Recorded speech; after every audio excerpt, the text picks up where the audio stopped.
pagpapala, pagbati, pagpupugay, mga kapatid. Nawa ang sandaling ito ay mapuno ng pag-ibig ng Panginoon sa ating puso at tayo naman ay mag-umapaw sa kagalakan dahil sa mahimalang pagmamahal sa atin ng Panginoon. Na sa kabila ng mga hindrances, ng mga temporary limitations, ay palayain ng Panginoon ang ating espiritu, ang ating isip, para malayo ang marating kahit ang ating mga katawan ay kuminsan naka-quarantine. Sapagkat ang isip natin ay pwedeng makarating sa kalangitan, sa karamihan ng mga bituin, just close your eyes and believe. Yan ang mahalaga sa spirituality natin because the Spirit can transcend matter. The Spirit can transcend physical limitations. At kung ano man ang mga limitations na ibinibigay sa atin ngayon ng temporary setback sa ating paligid, lampasan natin yan in spirit. Close your eyes. Believe. Be with the Lord. Fellowship with one another in spirit. At yan ay magiging very, very truthful sa ating damdamin, sa ating puso. Ang pag-aaral natin ngayon, pinamagatan nating hilahin pababa. Ano nga ba ikihilahin na yan pababa? Mark 6:1. Jesus left there and went to his hometown, accompanied by his disciples. So kagagawa lang ni Jesus ng mga himala, kagilagilalas, pinagkakaguluhan siya ng mga tao, sinusundan, dinudumog, tapos umuwi siya sa kanyang bayan, ang kanyang hometown. Mark 6:2. When the Sabbath came, he began to teach in the synagogue, and many who heard him were amazed. Where did this man get these things? They asked. So nagulat, na-impress ang mga nakikinig sa kanyang pagtuturo. In other words, ang turo niya, yung mensahe at paraan ng pagde-deliver ng mensahe, unusual. Different. Out of the box. Kasi kung kamukha lang siya ng iba sa mensahe, kung kamukha lang siya ng iba sa paraan ng pagmemensahe, at yung sinasabi niya ay yung mga sinasabi din ng iba, edi wala namang mai-impress noon, wala namang hahanga, walang makakapansin, kasi katulad lang siya ng karamihan. Pero ito, nagulat ang mga tao sa kanyang kakaibang kapangyarihan. Kapangyarihan ng diwa ng mensahe niya, at kapangyarihan ng paraan niyang magsalita, para ang mensahe niya ito yung maparating sa mga nakikinig. What's this wisdom that has been given him? Tanong nila. So, ang napansin nila, wisdom. Siyempre naman, kung teacher ka, speaker ka, dapat wisdom ang pamunahin mong dala-dala. Na kung may mapapansin sa'yo, wisdom muna above all else. At alam nila na ang wisdom ay ipinagkakaloob. Kaya sabi nila, what's this wisdom that has been given him? Ang true wisdom ay giver, at yan ay Diyos. At ang true wisdom, hindi yan ang pag-aaralan, yan ay ipinagkakaloob ng Diyos. Magaman, yung ating alam, yung ating knowledge, yung ating experience, yan ay pwedeng kapitan ng wisdom. Kasi yung wisdom naman, hindi naman tutubo sa vacuum yan. Kailangan parang halaman yan, mayroong lupang kapitan, may hangin na ito ay mahigop, may mga nutrients na kailangan ito ay magamit. Ganon din ang wisdom. Kailangan may knowledge ka naman para mayroong building blocks of wisdom. Pero ang mahalaga, alam ng mga tao na ito ipinagkakaloob. Sabi, sino ang nagkaloob sa kanya? Bakit ganito ang wisdom na ipinagkaloob sa kanya? Kakaiba sa lahat ng ating mga guro, kakaiba sa lahat ng mga nakasanayan nating narinig day in and day out, year in and year out. What are these remarkable miracles he is performing? Dagdag pa nila. So yung mga pinagsasasabi ni Jesus at tinuturo niya na out of line, kakaiba, out of the box, ito naman ay pinatitibay ng mga himala. Miracles to prove the correctness of his different and powerful message. So may confirmation na Diyos ang nagbibigay sa kanya ng kanyang mga katuruan kasi may kakambal pa tong miracle. At kung nung araw yung miracle ay gumagaling ang mga physical sakit ng mga tao, gumagaling ang kanilang mga emotional sakit, parang napapalaya sa mga demonyo sa kanilang puso, nakakalaya sila sa kanilang mga depression. Marami pang ibang uri ng miracle to confirm the correctness of a message or a messenger. Yung nakakapagpagaling spiritually. Yung mga dating spiritual prisons, nalalabasan, spiritual chains, yung mga dating life of constant gloom and negativity, yung life of constant failure in the sense that you are fruitless in your spiritual quest. Pagka ang tao ay nakalampas din dyan, himala rin yun. Maraming anyo, maraming hugis, kulay, maraming amoy ang himala. So itong himala ng pinagagagawa ni Jesus ay nagiging patunay. Kasi siyempre kakaiba ang message niya. Saan tutungtong yun, saan sasandal para kumuha ng patunay sa himala. In other words, si Jesus ay angat sa ibang teacher na nakasanayan ng mapakinggan ng mga tao. Angat siya sa karaniwan, at kumbagay nag-uusap-usap yung mga tao doon sa synagogue, angat sa atin. Angat sa atin ang Jesus na ito. Kakaiba siya. At kung yung mga ibang nangaral na doon, nagtuturo doon ay magpupulong-pulong, mapapansin nila na, bakit naman tayo hindi na-appreciate ng ganyan? Tapos siya na-appreciate, angat siya sa atin. At syempre, pagka ganon, ang magiging reklamo ng maraming tao, hindi na ma-reach ang Jesus na ito. Kakaiba na siya. At remember, pag nag-uusap-usap yung mga taong ganyan, sa kanilang hometown, sa barangay, ayaw natin sa ganyang kabarangay. Parang ini-imagine natin sinasabi nila. Ayaw natin sa ganyang kababayan. Bakit? Ito nangyayari noon, kahit ngayon. Bakit ayaw ng mga taga-baryo, ng mga taga-barangay, ng mga taga-small communities, at ng families, yung nagiging star na kababayan o kamag-anak? Kasi ayaw ng small minds ang ka-hometown na nagiging big time. Tapos, di na ma-reach. Yan ang reklamo ng marami eh. Subukan mong umasenso, tumaas ang iyong pwesto, lumaki ang iyong kita, subukan mong yumaman, subukan mo maging sikat, maging makapangyarihan, sasabihin ng mga tao, yung mga kababata mo, mga kamag-anak mo, mga pinsan mong kabarkada ng araw, sasabihin nila, di ka na ma-reach. Pagka gusto ka nilang yayain at hindi ka pwede, hindi ka na ma-reach. Pag gusto ka nilang puntahan sa opisina mo at kailangan pa ng appointment, hindi ka na ma-reach. Kasi ayaw ng small minds ang umaangat ang dating ka-level. Lalo kung nagbabago ito. Siyempre, magkakaroon ng pagbabago. Paano naman siya aasenso kung hindi siya nagbago? Kaya nga siya umasenso, merong nabago sa kanya. At kaya yung mga kababayan niya, kababata niya, hindi umasenso. Kasi walang nabago sa kanila.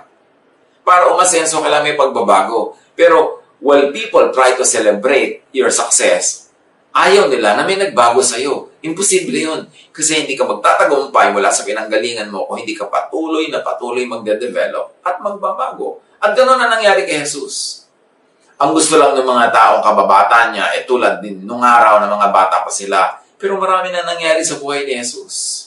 At marami nang ibinigay sa kanyang ama na karunungan, kapangyarihan. Alam nga namang hindi siya magbago. Ang gusto ng small minds, ang dating ka-level ay maging big time, pero dapat hindi magbago. Dapat rich pa rin para madaling maakyat, magamit, at maipagyabang. Yan ang gusto ng mga hindi umasenso na yung mga kababata nila, kababaryo nila, kabarangay nilang umasenso, kayang-kaya pa rin nilang kalat ka rin, yayain, at kakain kasama nila tulad ng araw, walang nagbago. Yung ang kinakanta tulad din ang kinakanta nila nung araw, walang nagbago. Ano yun? Napaka-imposibleng maganap. Kasi kung walang nagbago sa kanya, dapat pare-pareho pa rin sila ng katayuan sa buhay. May nagbago, kaya nga nagbago Pero pag mataas na siya, small minds, anong gagawin nila? Hihilahin pababa para ka-level lang ulit. Paano nila ginawa yun kay Jesus? How did they do that to Jesus na hinihila siya pababa para bumalik sa level nila? Mark 6:3, sabi nila, isn't this the carpenter? Matapos silang purihin ang purihin, kakaiba ang kanyang ginawa, kakaiba ang kanyang turo, kakaiba ang kanyang kapangyarihan, bigla nilang sinabi, isn't this the carpenter?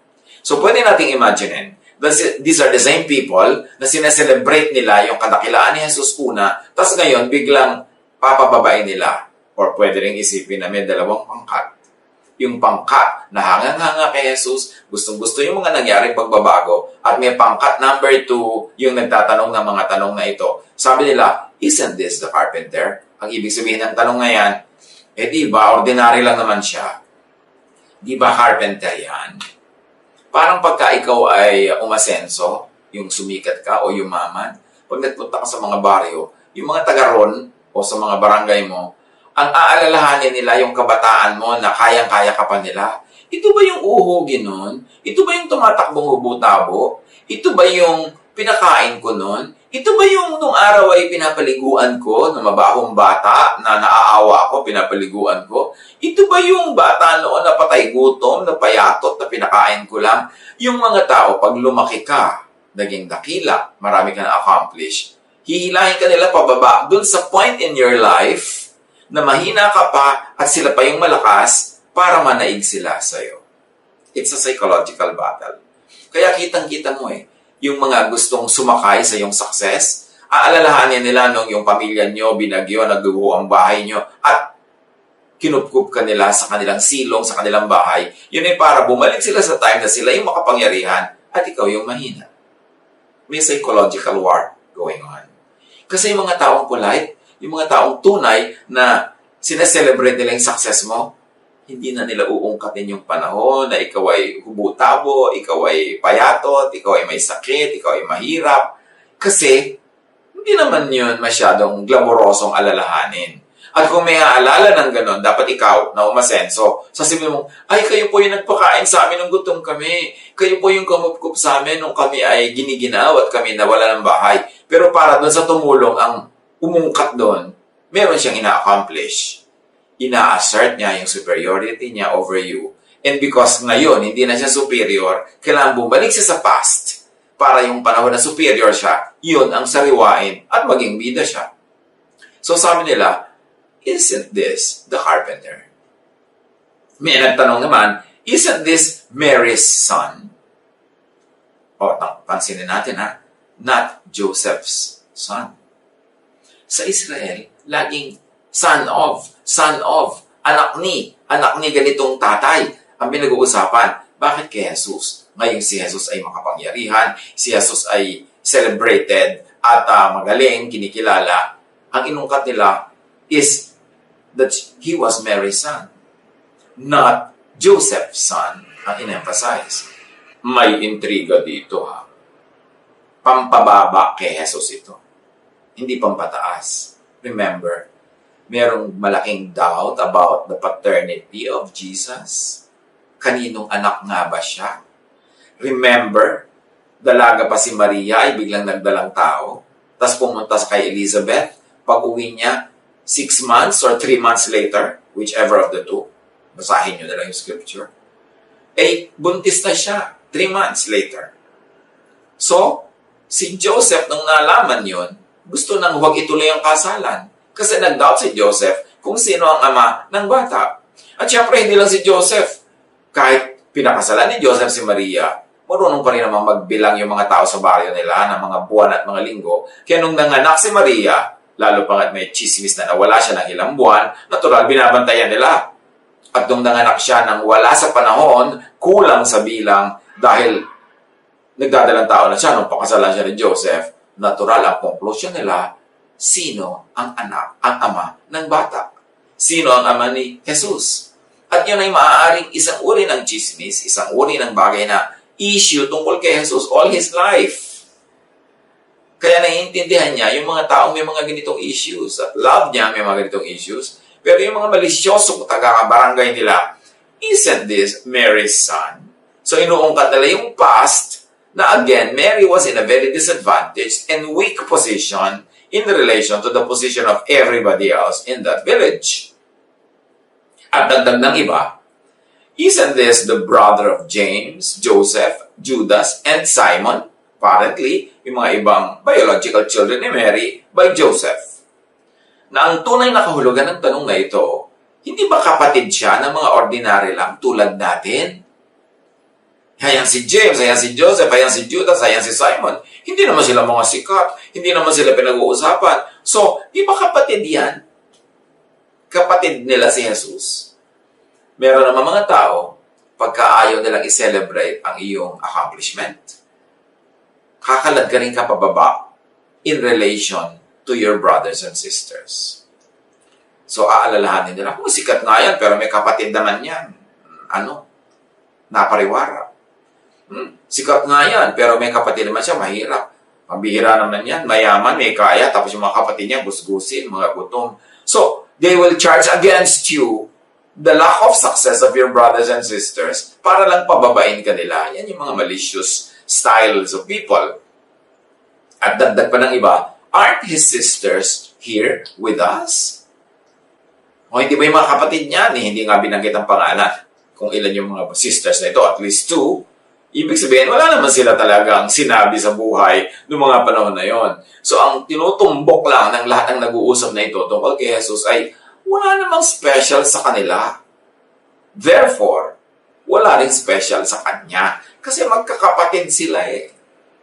At sabi ng Bible, and they took offense at him.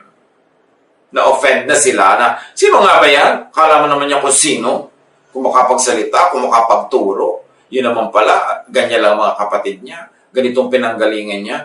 Nakaka-offend naman ang arte niya. That's what happened. Mark 6:4-5, Jesus said to them, a prophet is not without honor except in his hometown, among his relatives, and in his own home.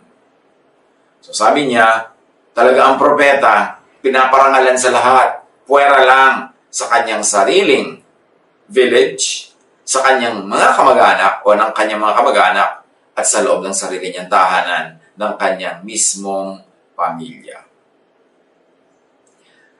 So, if townmates, relatives, and family are small-minded, are inggit, this is what happens to somebody na umangat sa buhay.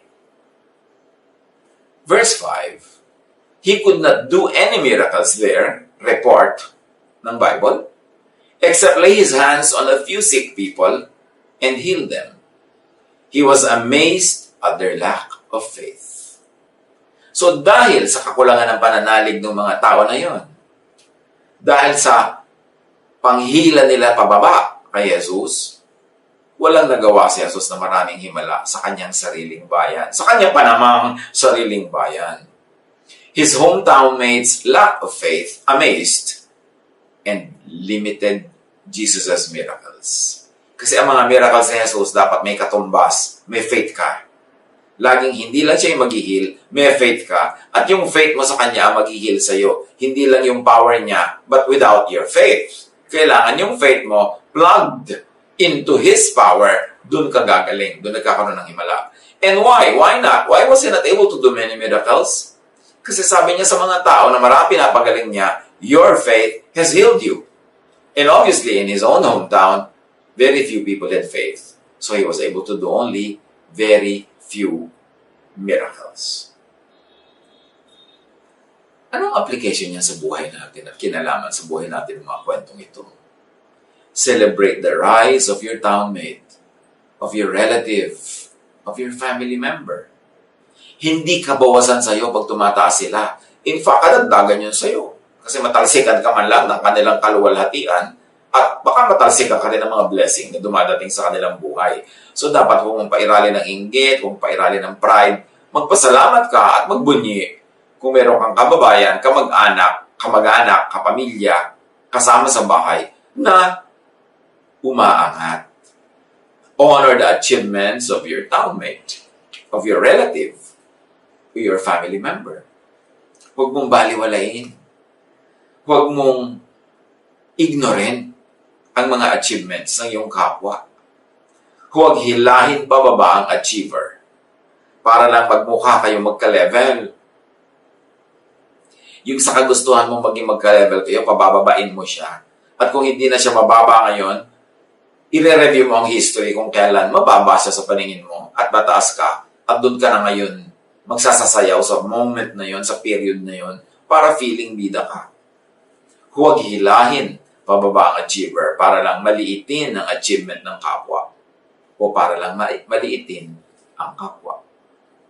Huwag Isn't this the carpenter? Huwag tayong magganon. Tingnan nyo yung tanong nila, isn't this not even he? Hindi man lang sinabing, isn't he the carpenter? Sabi niya, isn't this the carpenter? Halatang-halata mo, may mga inggit sila at mga galit eh. At saka siguro, yung mga iba, mga theologian, hindi sila agree sa theology ni Jesus, kaya minamaliit nila si Jesus. Ganda naman ang mga tao eh. Kuminsan, hindi nila ma-attack ang idea mo, kasi superior at magandang ideya mo, ang atakin nila ay personalidad mo, o atakin nila yung mga kapansanan mo sa katawan mo, o atakin nila yung nanay mo, kamag-anak mo. Trabaho ito ng mga taong hindi marurunong. Trabaho ito ng mga mangmang. Trabaho ito ng mga taong mahina ang kukote na hindi nila kayang yung kukote mo ay banggain, kaya ang babanggain nila yung mga personal circumstances mo sa buhay. Pati kulay ng iyong balat, pati paborito mong kainin, at kung maaari pa, pwede, pati mga kapintasan ng nanay mo noong unang panahon, uungkatin pa nila yon. Huwag maghila pababa ng itinaas na nga, lalo kung Diyos ang nagtaas. Huwag isn't this Mary's son? Isn't this the brother of whoever? Hindi ba ito ang kapatid ng ordinary lang din? Kapatid ito ng pobre? Kapatid ito ng prisionero? Kapatid ito ng isang babaeng mababa ang lipad? Kapatid ito ng lasenggo? Yun ang ipapanira natin kung hindi natin ma-attack yung tao mismo. Tapos sasabihin mo, aren't his sisters with us? Hindi mo sasabihin, kung kahalubilo natin ang kanyang pamilya dito sa ating kinakalagyang pusali, ibig sabihin siya ay taga-pusali pa rin. Let us celebrate and appreciate kung merong iniaangat ang Diyos. At sumama tayo pataas. Huwag tayong kumaladkad sa Kanya pababa. Huwag lang magkaroon tayo ng good feelings about ourselves. Huwag mag-demote on issues of paternity and family. That's below the belt. Hindi napipili ng tao kung sino kanya magiging tatay, nanay, kapatid, kabag-anak, lola, lolo. So, huwag mong uungkatin sa kanya. Para mo lang siya maliitin, yung tatay niya o nanay niya o lolo niya kasi wala yon under his control or her control. Hindi naman natin napipili ang ating parentage. So, mahalaga yun. Huwag ma-offend pag may umaangat. Huwag ma-offend pag may nagbago. I-celebrate yung pagbabago. Kahit ang pagbabago na yun, ibig sabihin, kailangan mo makipag-appointment para pumunta sa kanya. Kasi ibig sabihin, marami ang ginagawa niya ngayon. Dumami. Kailangan niya ng organization sa kanyang time. Hindi pwedeng kahit sino lang dumating, iharapin niya kahit anong oras. Kasi marami siyang responsibility at marami siyang dapat na maitanim na dapat mamunga. Marami siyang dapat ayusin, desisyonan, pag-aralan. So pasalamat tayo na kailangan nating pumila para lang siya makita. Kasi ibig sabihin, ang dami-dami niyang ginagawa. At imbes tayong mainis o ma-offend, ipag-pray natin siya para gumaan ang kanyang mga dalahin. At kung maaari sana, huwag na tayong dumagdag sa mga problema niya. Huwag na tayong magpasikip sa kanyang schedule. Kung pwede namang hindi na natin siya puntahan at abalahin, yun ang favor na magagawa natin sa ating kamag-anak, sa ating kaibigan, kasi nagbago na ang mga kalagayan niya sa buhay. Huwag ma-offend pag hindi na ma-reach, kasi nga umangat siya eh. Pag nare-reach mo siya, dalawa lang yan. Mataas ka na rin, kaya mo siya abot. O ibinaba mo siya, kaya mo siya abot. Kaya anong mas gusto mo doon bilang isang kamag-anak o kababayan? Kasi kung hindi siya nagbago, kung rich na rich pa rin, isa lang ibig sabihin, hindi umangat. Gusto mo yon, pareho lang kayong nakasayad pa rin sa pusali. Pareho lang kayong wala pang nangyari, pareho kayo wala na-accomplish. Mas gusto mo ba yan? O kahit hindi mo na siya ma-reach pero malayo ang narating niya, and who knows, matulungan ka rin naman niya. At kahit hindi ka pa niya matulungan dahil sa malayo niyang narating, wala namang nawala sa iyo na may narating siyang malayo. Dahil sa kakulangan ng pananalig, dahil sa paghila nila pababa kay Jesus, hindi sila lubos na nakinabang tulad ng ibang bayan na pinuntahan ni Jesus. Hindi na bless ang karamihan sa kanila. Bago naganap itong ating pinag-aaralan, the bleeding woman just got healed. Jairus' daughter, who died, was just raised to life. Yun ang naganap. Dapat nangyari din yun sa sarili nilang bayan. may mga patay din na nabuhay, may mga dinudugo na gumaling, may mga may sakit na napalaya sa mga sakit. Pero, sayang. Dahil minaliit nila si Jesus, hinila nila pababa, sila yung lalong napababa at sila ang nawalan. Let your faith be a blessing to your community. Kung may mga nanalig lang doon, na-bless sana yung buong community. Tulad nung pupunta yung mga anghel sa Sodom. Sabi ni Abraham, kung meron po bang 50 dyan na mabuti, sisirain niyo pa ang lungsod.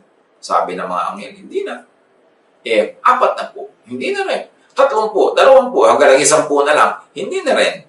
Kung may 10 lang sana doon, di sana yung buong city na safe.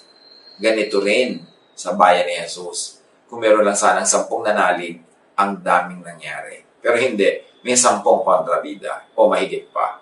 Hinihila nila si Jesus pababa. Ang nangyari, sila ang nalugmok, lubog pa sa lupa.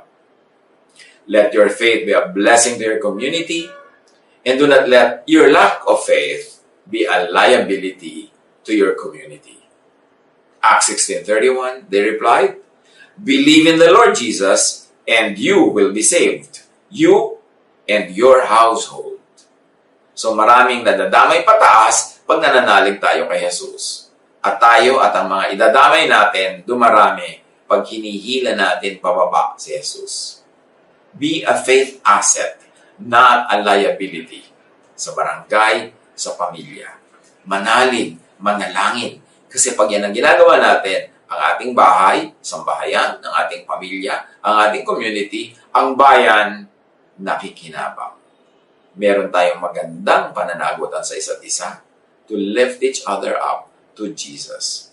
But that cannot be done kung si Jesus mismo ang hihilahin pababa, o yung mga tunay na nanalig kay Jesus ay hihilahin pababa, o yung mga tunay na nagtuturo ng tunay na mga katuruan ni Jesus ay hihilahin pababa. Ang mangyayari, little will happen, halos walang miracle na magaganap, ang lahat malulugi. Pag-isipan, i-apply sa buhay, sa ating spiritual life, social life, family life, community life, social life. Hanapan ng paglalapat ang mga magagandang aral sa leksyon na ito. God bless us all.